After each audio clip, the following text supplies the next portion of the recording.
Hi guys! So today, yung husband ko nga pala ay namili ng chips. Buksan natin.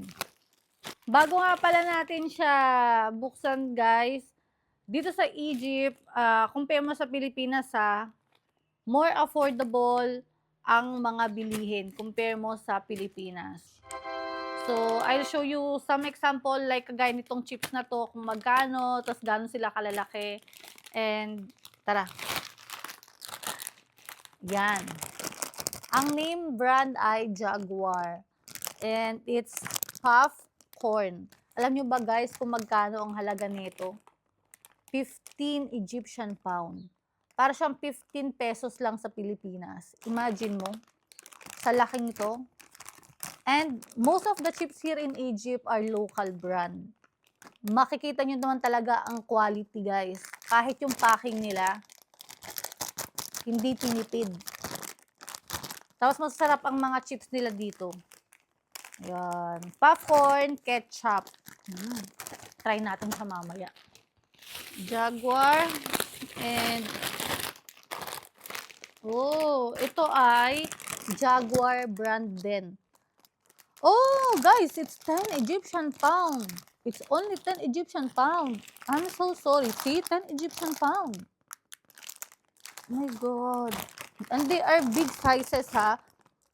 Akala ko 15 kasi usually ang mga chips dito sa Egypt kapag big sizes 15. Pag maliliit 10 Egyptian pound. Ganon. 15 and 10 lang talaga naglalaro yung kanilang mga prices dito sa chips ha. Usually. Oh, di ba? 10 10, 10. So, imagine 20 pesos, you will find this one here in Egypt for 20 pesos, these sizes. Tapos, meron din tayo dito. Ito, actually hindi ko talaga alam kung paano siya basahin ha. Pero, what I know, kasi nga usually ang asawa ko bumibili nitong brand na to, sabi niya, it's a Big Chips.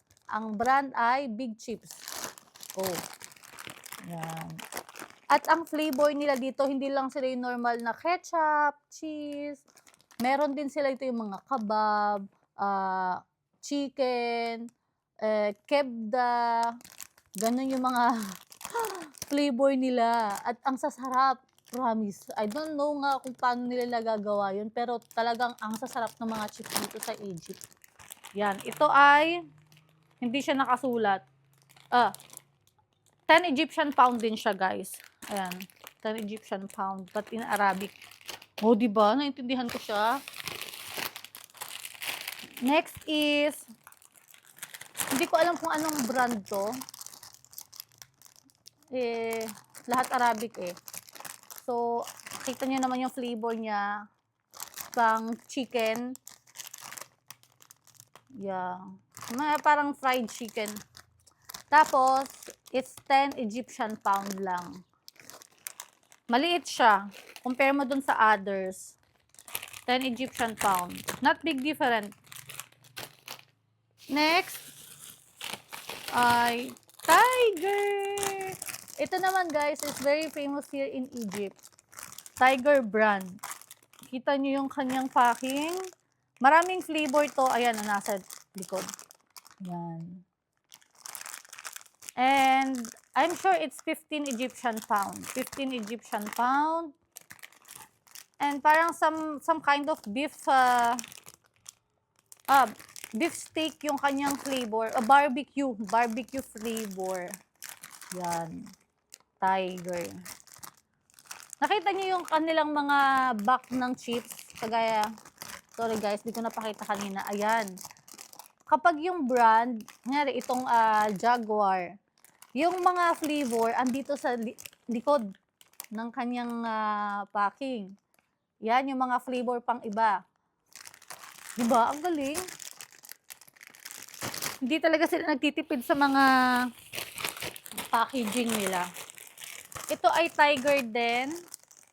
Ito naman ay shrimp flavor. O, diba? Sabi ko sa inyo eh. Shrimp flavor. Ito yung flavor sa likod. Siguro, yung Tiger na to, in this size ha, may dalawang flavor siya. Ito sila. Yan. Tapos, meron din tayo dito. Oh, big chips. Ito namang big chips na to, parang medyo modern siya kasi nakaprint siya sa English. Big chips. Kettle cook. Ang flavor niya, fresh potato. Potato.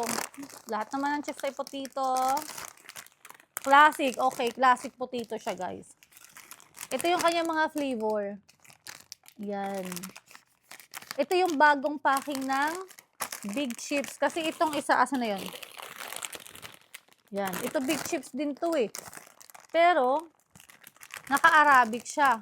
Ito naman, naka-English na. Diba? So, for sure, this is also 10 Egyptian pound.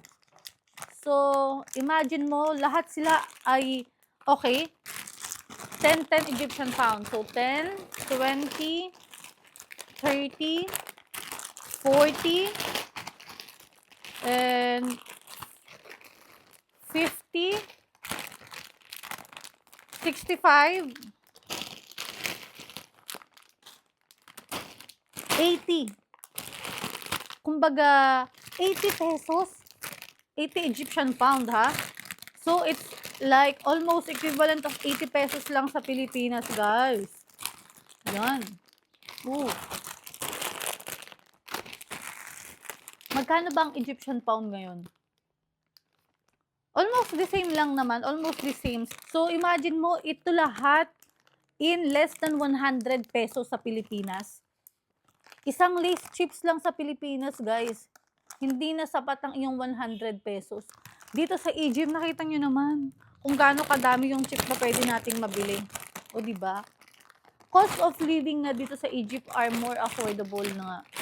Kahit yung mga food nila, guys, dito, Egyptian food, napaka-healthy, and more affordable. Compare mo sa Pilipinas talaga. Promise. Although, dito kasi sa Egypt, medyo backward yung kanilang upgrade sa bansa. Sa atin kasi medyo high-tech na and medyo modern. Oo, pagka-modern. Dito sa Egypt, medyo late sila talaga. Pero, imagine nyo naman yung cost of living nila ay napaka-affordable. Ano pa? Ano pa? Saan pa kayo, guys? Kaya madali lang makapag-adjust dito sa Egypt kasi nga, halos lahat ng kanilang mga bilihin ay napakamura. Tapos, mostly, ng mga binibili naming mga product is local brand. Kagaya nito, mga chips na to, lahat sila ay local brand, guys. So, kahit yung mga sabon or dishwashing nila, something, mga downy, yun guys, lahat yun ay meron silang local brand. Or, pwede mo siyang i-handmade, DIY, do it your own. Mahilig ang Egyptian sa mga ganon. Kasi nga hindi naman sila ganon ka-modern kagaya sa atin yung mga brand-brand. Pero, advantage din yun sa kanila, guys, I think. Kasi hindi nila tinatangkilik yung mga product galing sa ibang bansa.